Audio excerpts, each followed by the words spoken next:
আসসালামু আলাইকুম রহমতুল্লাহি ওয়া বারাকাতুহু। আশা করি আপনারা প্রত্যেকে ভালো আছেন।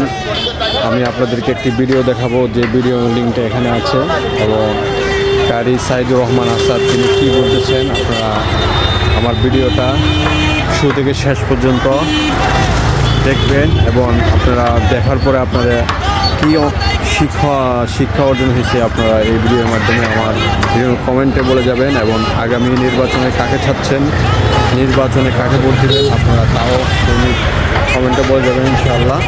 আর আশা করি প্রত্যেকে ইসলামকে ক্ষমতা দেখবেন, ইসলামকে সাপোর্ট করবেন।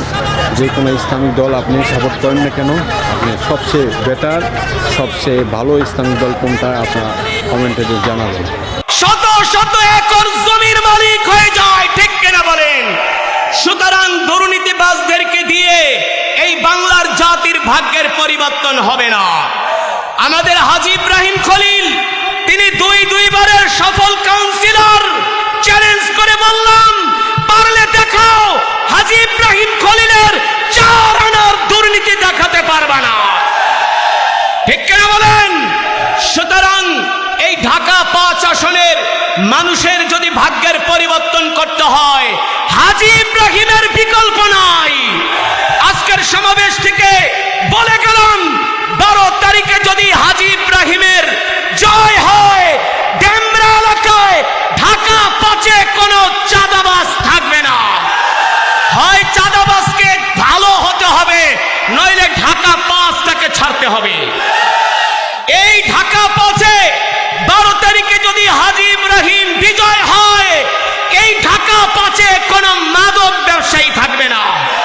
হয় মাদক ব্যবসায়ী মাদক বেচা বন্ধ করবে, ভালো হয়ে যাবে, অথবা ঢাকা 5 ছেড়ে তাকে অন্যত্র চলে যেতে হবে। হাজী ইব্রাহিম যদি 12 তারিখে বিজয় হয়, কোন স্ট্যান্ড থেকে, ফুটপাত থেকে, অটো চালকদের থেকে কেউ চাঁদা নেওয়ার সাহস পাবে না। এবার আপনাদের কাছে প্রশ্ন রেখে গেলাম, আপনারা কি হাজী ইব্রাহিমকে বিজয়ী করবেন, নাকি আবার চাঁদাবাজদের হাতে এই দেশের ক্ষমতা তুলে দিবেন?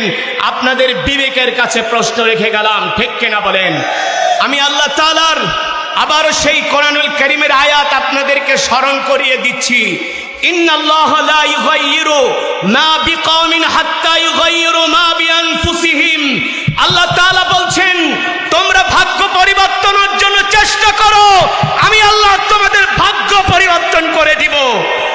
সুতরাং ১৫০০ যুবকের রক্তের বিনিময়ে আমরা 24 পেয়েছি, ঠিক কিনা বলেন? 24 কিন্তু বারবার আসবে না। এবার যদি হাত ছাড়া করি, এই কপাল তেঁতুলের মুগুর দিয়ে ডললেও কোনো লাভ হবে না। এখনো সময় আছে, হাতে হাত রেখে, কাঁধে কাঁধ রেখে হাজী ইব্রাহিমকে বিজয়ী করা ছাড়া আমাদের সামনে পিছনে ডানে বামে আর কোনো অপশন নাই।